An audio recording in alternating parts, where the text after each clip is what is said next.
Yo, what's good YouTube? Crow here, aka Scoot, back with the International Draft Masters Season 2 playoff matchup. So we got our quarterfinals matchup versus the Miami Heatwave, coached by the Confusion, aka David, who is a good buddy of ours and has had a phenomenal season.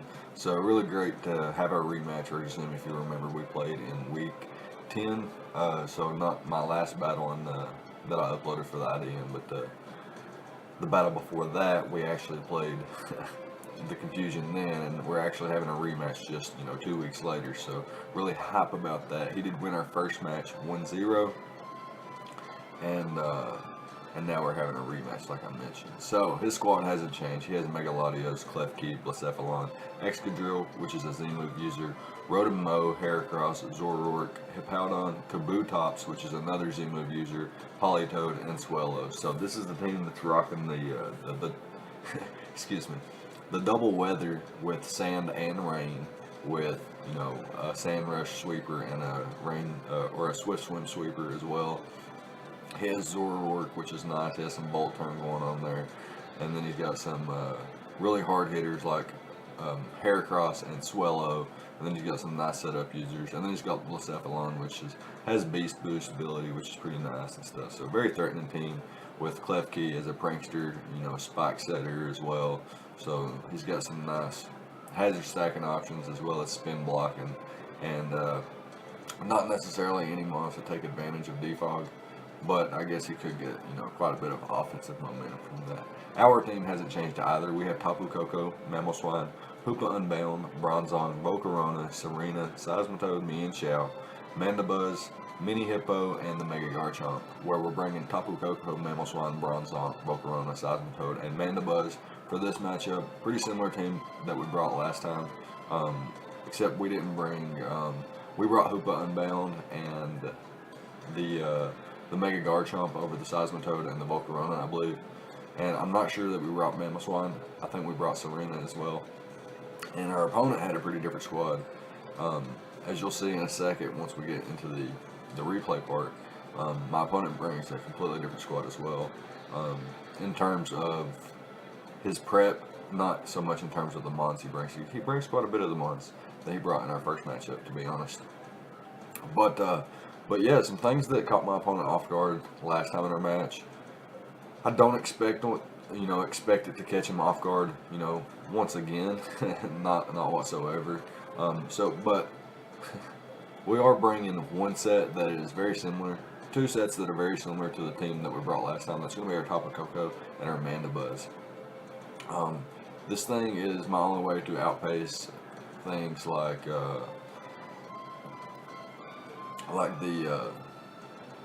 Choice Scarf, Blacephalon, an Excadrill in sand that isn't Jolly, or maybe it's maybe if it's Adamant max speed, it still outpaces, but I don't expect him to be max speed Excadrill, especially if he's a Sand Rush variant. I do outspeed Kabutops in rain, which is really nice, and can fire off a powerful Volt Switch, and then we have ways to bypass his two ground types and his Rotom Cut, which would really take no damage from Volt Switch either. We have U-Turn, which will actually bop Rotom Cut for a little bit of damage, and it'll also hit Hippowdon pretty solidly as well.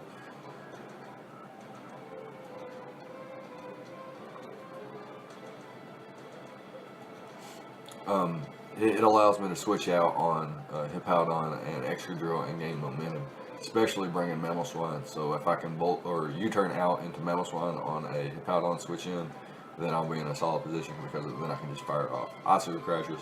And then once his ground types are gone, and I guess to an extent Megalodios and Rotom Cut, I can just spam Thunderbolt in the late game and really just try to put the pressure on with Tapu Koko. Next up, we have this pretty heat Mamoswine set with the Natural Gift. My opponent brought Magnet Rice Klefki last time, and it walled my Garchomp. I do expect that again, but not necessarily for Garchomp. I do expect it though. Either Seismitoad, Mamoswine, or Garchomp, they could all be packing the ground type coverage. I do expect Magnet Rise on the Klefki once again, and I'm bringing the Natural Gift with the Walkma Berry, which makes it a 80 base power move, maybe a 100 base power move. Fire type move though. So despite my opponent being immune to my ground type, if he does have the magnet rise, I do have the natural gift, and with adamant max attack, it's really putting out the damage. And then it also hits Heracross, which could come in on a predicted earthquake or something like that, and I could maybe predict that and bop him with the natural gift. And then earthquake and icicle crash hits everything that's pretty decent, like Megalodios and Hippowdon, Blacephalon, Rotom Cut, Zoroark, Hippowdon, etc., etc. And then Ice Shard for the nice priority against things like Swellow and Megalodios if it like sets up a Calm Mind or sweeping my team or something like that. Or if it's just weakened and I can pick it off. So yeah, really cool Mamoswine set. Really hyped for that. And hopefully it can put in some work. Next up we have Bronzong with the Concede Berry.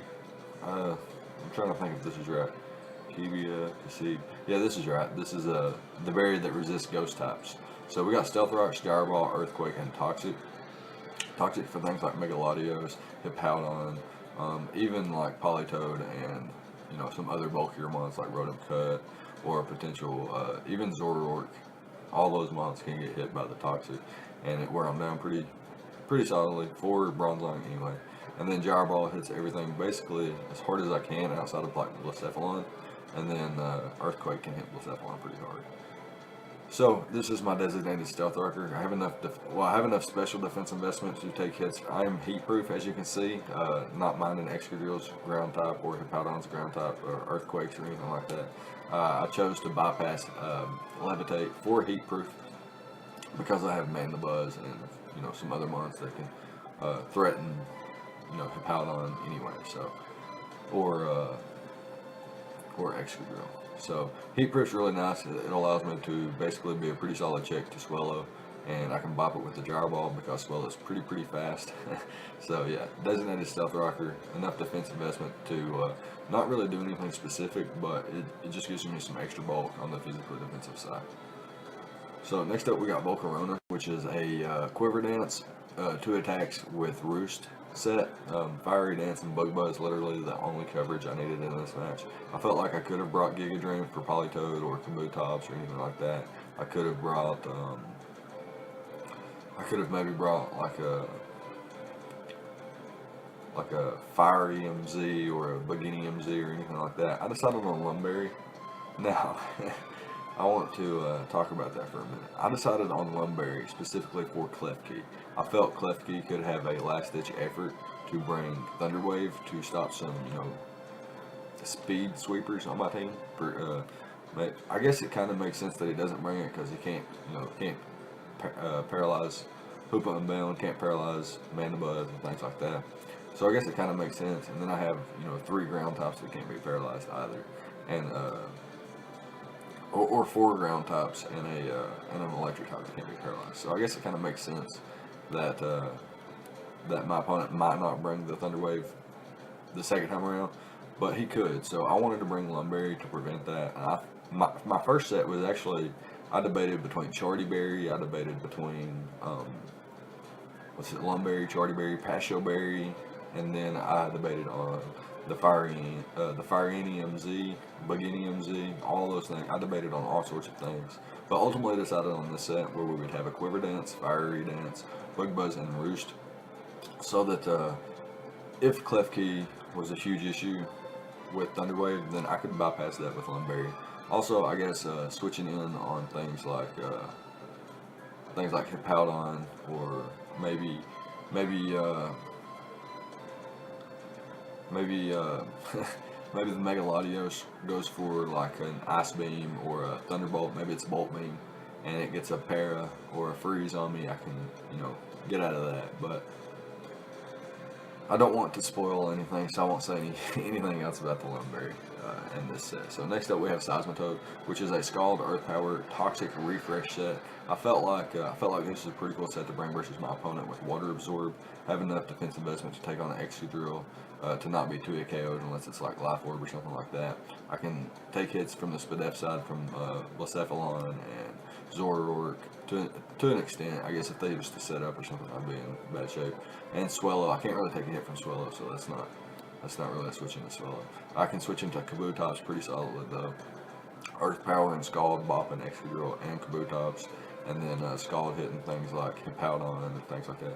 Toxic, like I mentioned, for Megalodios, Rotom Cut, Politoed, Hippowdon, anything on the switch. And then if he was to Toxic me as well, such like Klefki, he could bring like a Toxic Thunderwave Klefki with Spikes and Play Rough or something like that. Would be a pretty cool set. And then he could poison me and I could refresh and then switch out to something like Bronzong so that I can't be poisoned or something like that. So yeah, that's the idea behind Seismitoad. And next up we have Mandibuzz, which is a max HP, max special defense.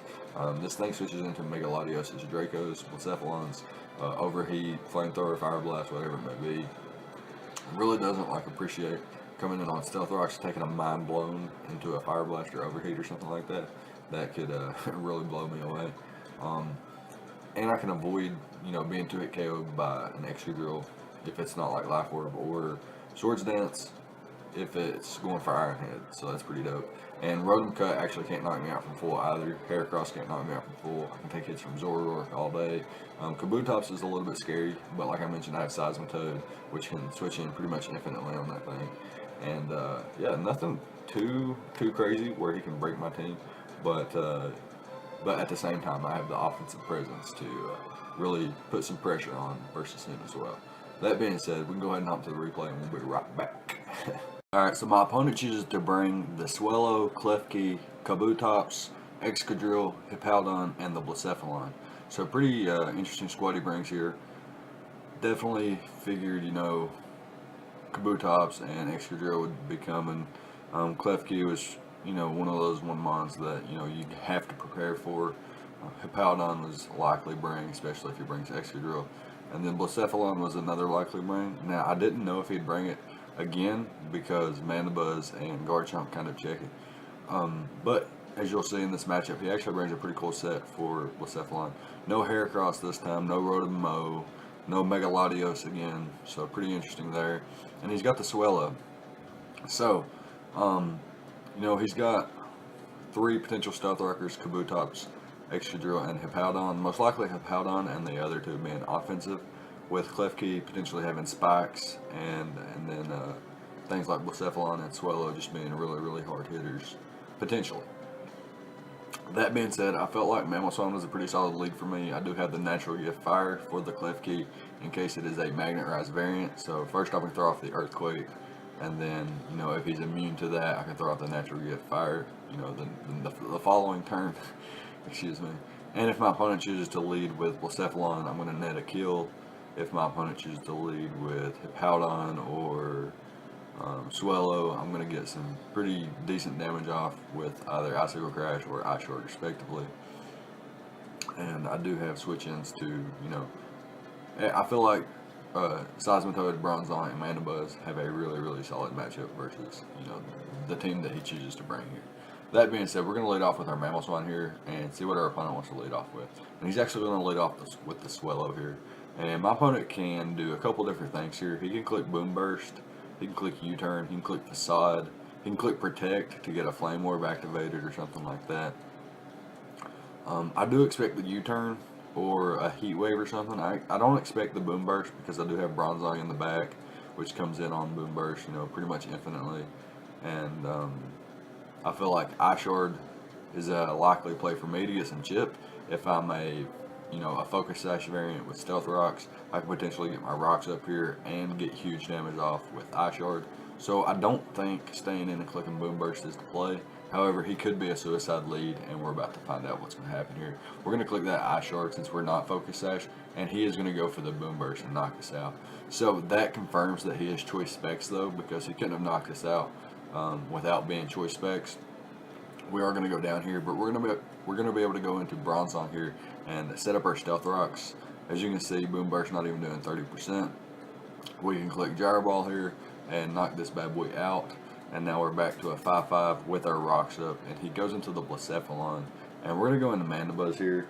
We can take the hit pretty hard, pretty comfortably, and he reveals Knockoff, so pretty cool there. And now he's going to go for the Seismitoad, or he's going to go for the Toxic as we go out into Seismitoad. We were actually predicting him to switch out or to click Will-O-Wisp or something, but he goes for the Toxic here, pretty adamant about that. and he actually survives our Earth Power too. So quite a bulky Blacephalon here. Not going to be able to do too much damage to us as we get rid of it, but at the cost of Seismitoad, which is, our. I'm going to go ahead and say it was our best check to Kabutops. Not too much else to say about that. And now we can go into our Choice Scarf Tapu Koko here and kind of force that thing out. We could have went for U-turn. We could have went for Volt Switch. We had to kind of click Volt Switch though, to make sure that, if he did stay in, we could not be at too big of a disadvantage here. So here we go into our Bronzong, and our opponent's going to be able to go for the Crunch, which is a 2-hit KO with after Stealth Rocks, and probably without Stealth Rocks as well. But we're not going to let Bronzong go down yet. We're going to go into Mandibuzz and Roost up here and see what our opponent wants to do. Is he misses a huge Toxic here, simply a huge miss there with the Toxic, and we're going to taunt him the following turn so that he can't poison us the following turn. So now he goes out into the Klefki's, a damn truck driving by. And we're going to taunt him after he sets up a Stealth Rock. So now our opponent has to kind of attack or switch out here, and we're in a position where we can, just defog these spikes away once again and see what he wants to do here. He goes out into the Kabutops and then doubles back into Klefki as we go into Bronzong here, and actually not able to survive the Dazzling Gleam, which was quite interesting. And here we're actually just going to go for it. Now, this was kind of a scary play because he could have been Thunder Wave. But, like I said, we were just going to go for it. And he ends up not being Thunder Wave, meaning I'm going to use this thing as setup fodder. And going to be able to, just ignore basically everything. The rain up doesn't really matter here. I can start clicking attacks here. I need to Fiery Dance up one more time. And now it's becoming a 50-50 on when is he going to switch out. Is he going to let rain go away? Is he going to sack something off and then bring Klefki back in to click the rain dance again? Does he want Excadrill to come in instead? Like at this point, I feel like he needs rain, so he needs to switch his Klefki out here. But at the same time, if I attack and knock him out, and then he brings in the Kabutops with 3 turns of rain left, say he's the Damp Rock Klefki, then he's going to have 3 turns of rain left with the Kabutops. So what I need to do here is keep Quiver Dancing, or I need to get the play right, whenever he decides to switch out to Kabutops, which is a little bit too risky. And if I just attack, then he's going to be able to revenge kill me with Kabutops anyway. With Life Orb, Aqua Jet, and the rain knocks my set out. So I have to just keep Quiver Dancing and hoping that, he doesn't switch out. However, he does switch out almost immediately. And here's where, if I continued on the path with my Pasho Berry, like I was going to from the get-go, I would have been able to clean sweep right there with the Volcarona. But unfortunately, we're going to lose our Mandibuzz there. We're going to go back out to Tapu Koko. We're kind of forced to U-turn here, but our opponent has Klefki still, so still had a viable sack. But now we can go back into Volcarona and try to set up this again. And we're going to do just that. We're going to go for the Quiver Dance here, and our opponent's going to go straight into Hippowdon, which sets the sand up for our opponent. And we could have clicked Quiver Dance once again to be, ×2 speed, but our opponent is, he had Toxic, and he may have had Roar, so I didn't want to necessarily do that, and I thought I lived in Earthquake from Excadrill anyway. But we're going to get clean swept here by the Excadrill in the sand. Very good game. Once again, as always, every game in this league was a very good game in my opinion. For me anyway. Now, there might have been some blowouts for some other coaches, but I feel like my wins and my losses were extremely close. 3-0 or better. 3-0, 2-0 or 1-0.